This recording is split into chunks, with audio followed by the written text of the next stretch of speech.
Relationships.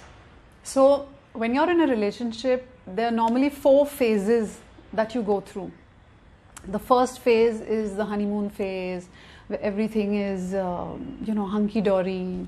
You're in love, you want to be with each other, you're all constantly thinking about each other, there's a lot of physical intimacy, a lot of lust. The second phase is the phase where the reality checks in, where you get to know personality traits of your partner, where you suddenly decide whether you like those traits of your partner or not. So there is a lot of the real personality that comes out. 90% of the time, it is in this phase that most romantic relations fizzle off, unfortunately. The third phase is the healing phase, where based on what you have been through in phase 2, where you've seen the reality of a person, you land up doing healing work. And remember, healing always starts with self, always. So every relationship that you enter teaches you about you, and you need to transform yourself before you expect your partner to transform for you.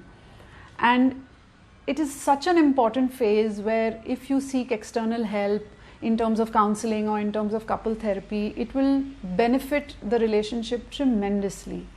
Because it's always nice to have an outside person who is neutral, who is non-judgmental, who is neutral. And these are experts who can guide you and just make your relationship a lot more smoother. If you do not reach this stage, which, like I said, 90% of the relationships don't reach this stage because they just wither away in stage 2 itself, in the reality phase. The problem is, every time you get into another relationship, again you have the whole honeymoon phase, and again you reach reality, and again the relationship stops working. So then you're caught in that vicious cycle, in that never-ending pattern of your relationships not working, and then you wonder why your relationships are not working. That's because you've not let your relationship and you reach the healing phase where you can work on yourself. So whenever there are problems in any relationship, you must be very, very thankful, because it gives you an opportunity to improve yourself. It gives you an opportunity to evolve, to grow.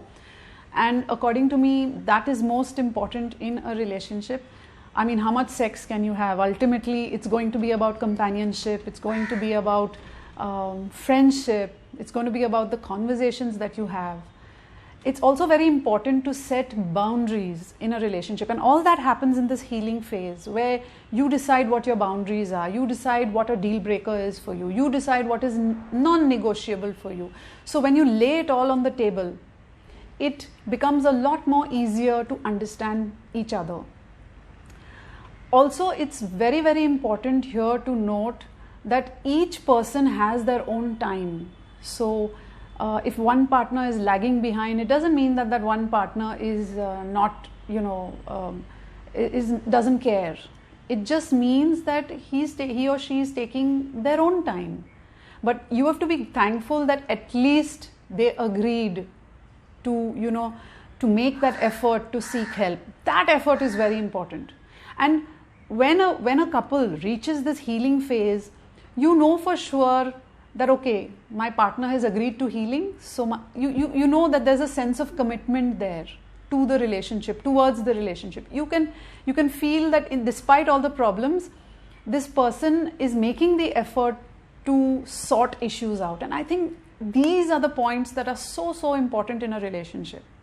The fourth phase is maintenance, where you, based on your healing and based on your all the reality of the person and the personality that you see, you know you're in for the long run. So you kind of apply everything to your life. Not that you're not going to have problems again, but you know there is a certain sense of commitment, there's a certain understanding, and it just makes the relationship that much more stronger.